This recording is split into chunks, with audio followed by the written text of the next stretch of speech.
nous ne faisons pas dans la sinistrose, nous constatons une situation qui est sinistrée, qui est reconnue même par le gouvernement.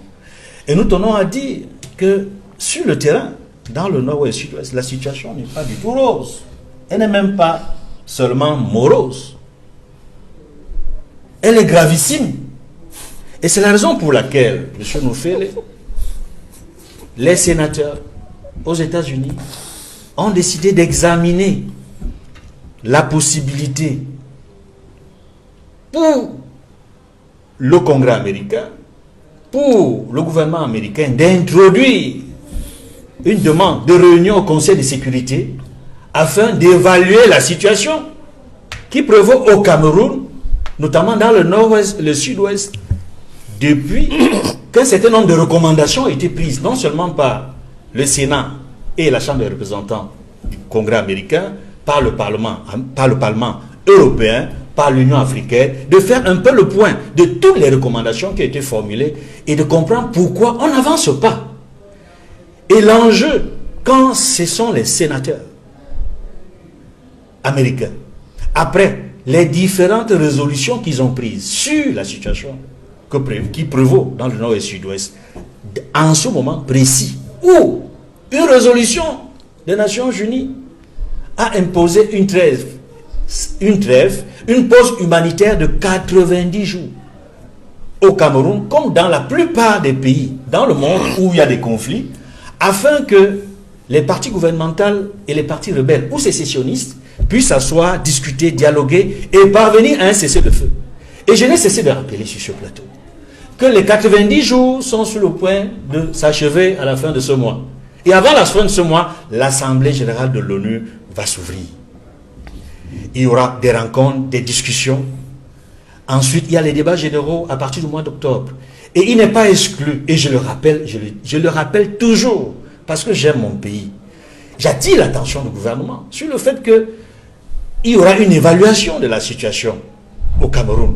Et quand les sénateurs américains examinent et proposent des sanctions ciblées par le gouvernement américain. Qu'est-ce que cela signifie concrètement, sanctions ciblées à l'encontre des membres du gouvernement et des groupes armés séparatistes? Qu'est-ce que ça signifie concrètement si une telle résolution venait à être adoptée, donnant le plein pouvoir au gouvernement américain d'agir? Le gouvernement américain agirait, déciderait de faire comme ils l'ont fait pour d'autres pays en Afrique et dans le monde.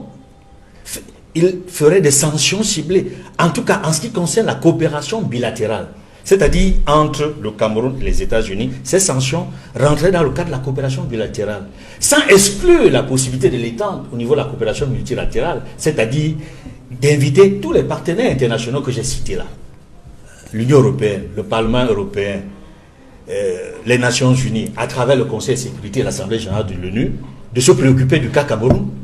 Et au-delà des sanctions que pourraient prendre les États-Unis, ça ciblé. Quand c'est ciblé, ça signifie c'est des personnalités qui sont visées et qui sont déjà connues. Donc je ne citerai pas les noms ici. Parce que leur cas, quand les sénateurs décident de parler de sanctions ciblées, ça veut dire qu'ils ont déjà un certain nombre de personnalités qui sont ciblées, dont ils ont préparé les dossiers. Il n'est pas exclu. Et je voudrais simplement dire en passant que ces personnalités sont pour la plupart des membres du gouvernement actuel, depuis que la crise est s'est transformée en guerre. Il y a des personnalités du gouvernement actuel qui sont concernées par les sanctions ciblées. Les États-Unis peuvent à tout moment décider de prendre ces sanctions ciblées dans le cadre de la coopération bilatérale, comme je disais, et même l'étendre à travers une résolution du Conseil de sécurité de l'ONU, mais derrière, à travers une réunion qui serait prise pour évaluer d'abord la situation de crise humanitaire, de guerre dans le nord et le sud-ouest, et voir et établir, et chercher à établir les responsabilités au-delà des sanctions ciblées, voir où est-ce que le gouvernement camerounais a failli. C'est pour cela que je rappelais la pause humanitaire durable de 90 jours, où le gouvernement est actuellement en train de faillir. Il est important, et je l'ai toujours dit, que les contacts préliminaires qui sont déroulés le 2 juillet dernier se poursuivent, et que le Cameroun parvienne à un cessez-le-feu.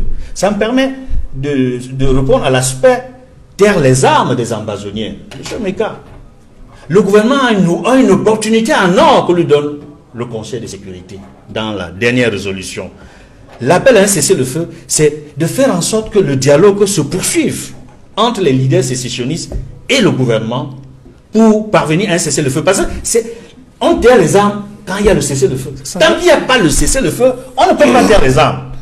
On aura beau dire tout ce que l'on veut, faire des déclarations, des incantations, mais les armes ne se tairont pas tant qu'il n'y a pas la rencontre entre les sécessionnistes et la partie gouvernementale qui parviennent au cessez-le-feu.